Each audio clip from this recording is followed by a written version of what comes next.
Well, as you can see, everything's packed up. All my stuff's off the top. All my stuff is unhooked. And then I got the phone call I was not expecting. So, tell you all about it coming up on Ride with Kev.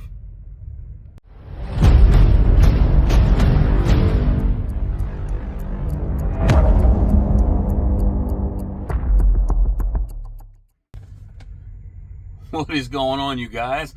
To the new subscribers, welcome in. Usual suspects, welcome back. Not the video I planned on making, but figured, screw it. Cat's out of the bag, we'll just make it now. And I need to start out, give me 2 minutes here, to kind of explain the last video. Because for the most part, my videos, because I post sporadically, get about 500 views. I've been the usual suspects. I've talked to you guys, because the ones that watch it make the same comments. And the last video got like almost 4,000 views. And basically, my usual suspects were there for me like they always are. And then there were a whole lot of people that were basically like, what? Bro, what are you talking about, man?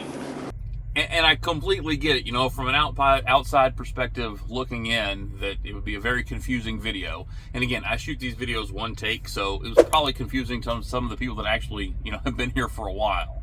So when I started my authority, which was almost a year ago, I bought my truck a year ago. I went to work for another company before doing my own thing. What I explained back then was that I eased into trucking. Cash for my truck, cash for my trailer.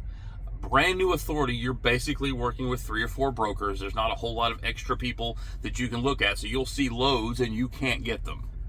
And so what I did was I kind of scrimped by going through my first year, just kind of proof of concept. Does this work? Can I make a living doing this? Can I be successful doing this? And again, it was kind of, what I said in the last video, the fear thing of, if I go all in and what could happen. And so I was very cautious when I started my own authority, because if you start your own business or your own authority and you've got a $100,000 truck and a $60,000 trailer, and your insurance is expensive because it's your first year, and ELD and fuel, and trying to figure all that stuff out, you can get behind the 8 ball very quickly. And I did not want to do that.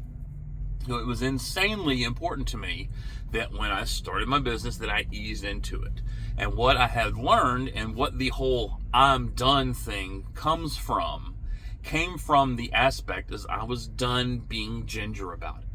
I was done being it wasn't scared or nervous. I didn't have fear of failure, but I was trying to figure out what I could and what I couldn't do, what I could get to work and what I couldn't get to work. And so after the time that I have done, I feel like I can make it work. So I have an older truck that had 600,000 miles on it. I have an older trailer, and I had the reefer problems that I have. And my business, personal credit, as you learn very quickly, doesn't matter. I had no business credit. So one of the first step in being done, and the first step for me in moving forward, was I bought a new truck, a new to me truck. And I'm not going to give everything away yet, but what I will say is I was in Florida, delivered that load on Monday, talked to the sales guy, and he said, okay, so we're getting the truck moved up here on Tuesday. It'll be ready to go Wednesday. I said, okay, well, it's 1,100 miles to the house from where I was at. So to go all the way home, I would have been home Wednesday, to then drive all the way from my house to where I'm at now, coming later, to pick up the truck. That didn't make sense. He goes, no, we'll get it up here Tuesday, and then you can pick it up Wednesday. Cool, no problem. I got here Tuesday about 1:30. But before I got here, and you have to go back a step. Again, the usual suspects know this, the new people, still trying to learn about me. The first truck I ever got when I started trucking was at TMC. It was a brand new 2020 Peterbilt, and it broke 150 miles into my first trip, and I sat for 3 days. Emotional, damn it! When I went to Prime, where I decided to start leasing a truck, I leased my first truck. It broke down 15 miles from the terminal on my first run.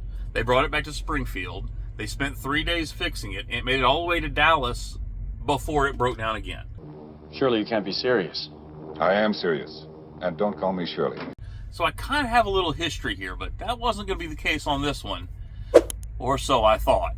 But on Tuesday, I got a phone call on the way up here and said, hey, we're moving the truck from Joplin. We're moving up here for you. It got 10 miles and it broke down. You just got jammed. And they had to tow it back to Joplin to find out it was a transmission control module, not a small thing, that they had to order and get it in and get it fixed so they could get the truck. So it is now Wednesday afternoon.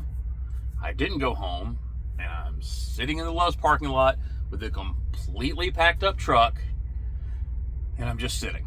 They now hope the truck should be up here tomorrow, which is Thursday, so that hopefully I can drive the 0.7 of a mile. I can see the sign that said, I can see the sign of the dealership that's getting the truck. It's coming. Hopefully it gets here at some point Thursday so that I can get all my stuff moved so that I can get home.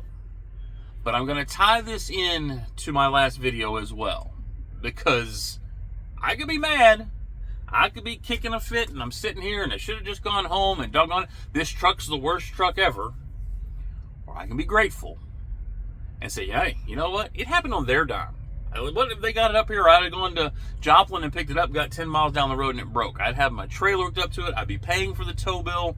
Oh, they should fix the part. They probably would fix the part, but there'd be a whole lot more of a headache getting them to fix a part on a truck that's been paid for that doesn't have a warranty, which it does. It actually has some factor warranty and it has the engine warranty on it.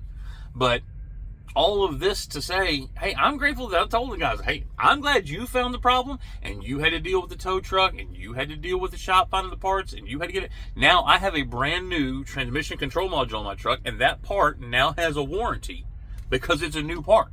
So I can be upset. I can have my expectation. I expect this to happen. I am the customer that is paying, or I can be grateful and say, thank goodness it happened to them. Because sitting on the side of the road waiting on a tow truck isn't fun. Sitting on the side of the road waiting on a tow truck when it's coming to your pocket definitely is not fun.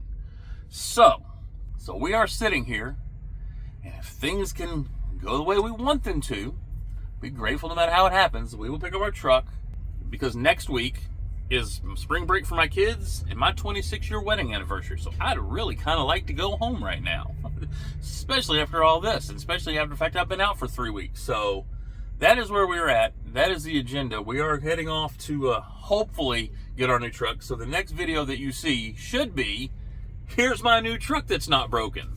But I can't control it. It's not up to me. So we are taking the next step.